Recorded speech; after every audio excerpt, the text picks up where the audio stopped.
Hey guys, so just wanted to do a quick comparison. I have two of these Traditions Performance Firearms kits, but I just want to give you a quick comparison on the stocks. So this is the original stock, the way it comes and the way it looks.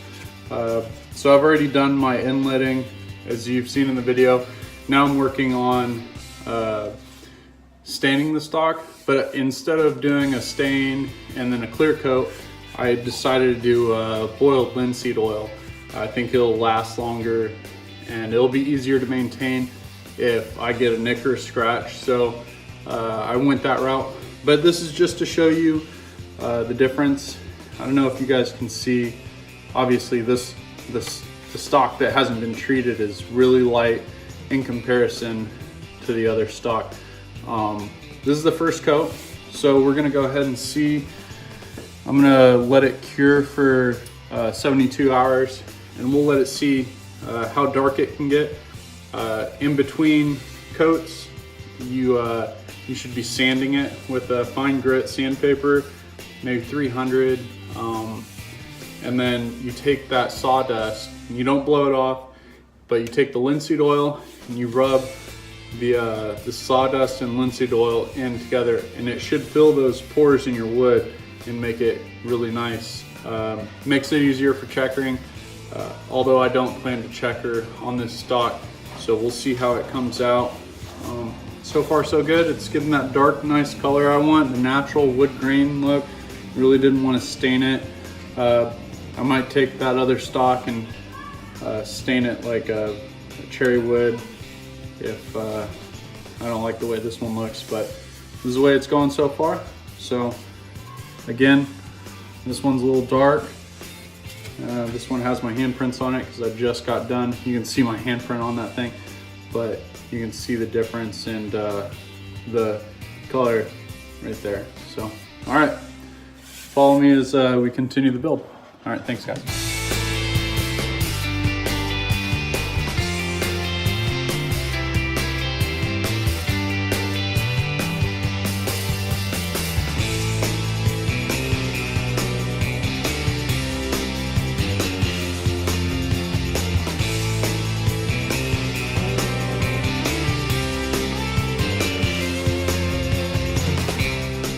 Hey guys, all right, so we started out, oh, excuse the crazy hair. All right, we started out with doing boiled linseed oil for the finish. It didn't turn out as great as I thought it would. So this is the stock. This is the stock, right? It's pretty light, not liking it. So I'm gonna go ahead and take some red mahogany and we're gonna change it to a darker color. Also, see his little helper over here helping out, so he's gonna go ahead and scrub the brass pieces clean, and then we're gonna polish them. All right, stay tuned.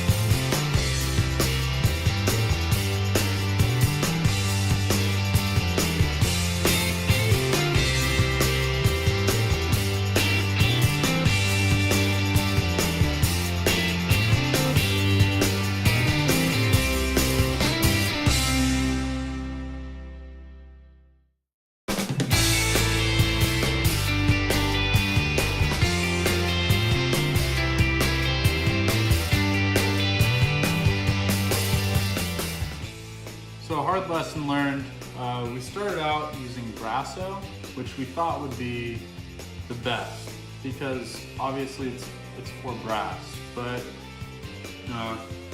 after we started to realize that it is not much of a polisher as it is a restorer type deal.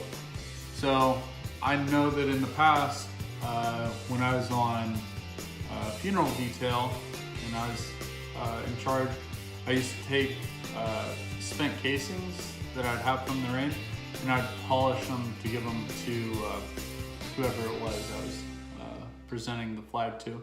But the mag and aluminum polish worked really well for brass. So here I took the same idea and we got a high shine and a nice polish to the brass, good finish. I still have to sand it because obviously you need to take out some of the casting marks and whatnot, but I think that this is a better answer than using Brasso. So just for anyone who's wondering. All right.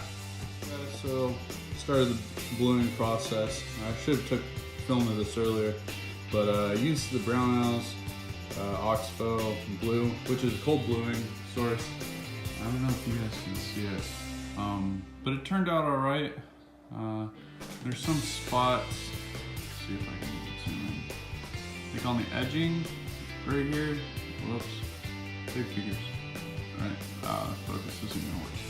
But some of the edging portions, obviously, it had a harder time getting to, and then you can see some unevenness. So I think, just for the sake of the project on this, I'm gonna go ahead and keep it, and then once I'm done with this project, I'll just bring it back down and I'll finish it.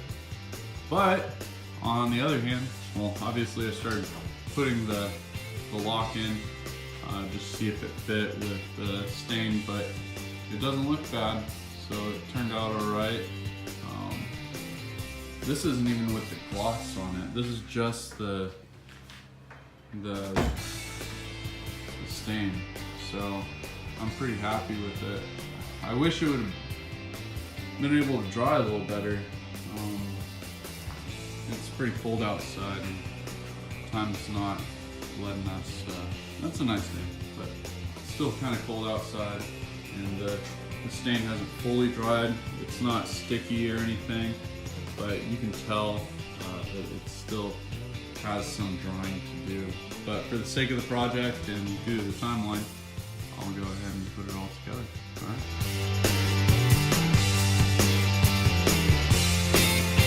Hey everyone, so we laid out all the components. Obviously, stock's not there, the barrel's not there, but everything's laid out.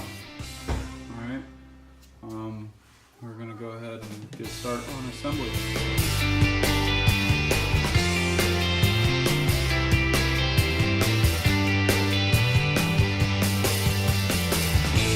So unfortunately, I had to apply another stain coat. I wasn't happy with it, and it wasn't completely dry when I finished what I was doing, so I decided to apply another coat. But this is really gonna halt the process for me. I don't think I'll be able to assemble it in the allotted time period.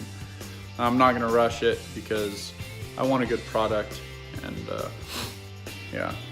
But from what I've completed, still need to drill the holes on the stock for the tenon pins, and then everything else is out and ready to go. It's all polished. So we got everything laid out. We got the front sides on, or the rear sight and the front sight on. Got the barrel pinions on.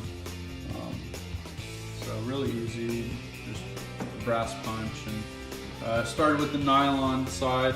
That way I didn't beat on it and force it in. And then moved to the brass punch and the brass side of the hammer. Everything's polished, ready to go. Just gotta wait for the stock to dry, unfortunately. So, I think that's where I sit right now. I'll definitely keep you guys updated as I continue.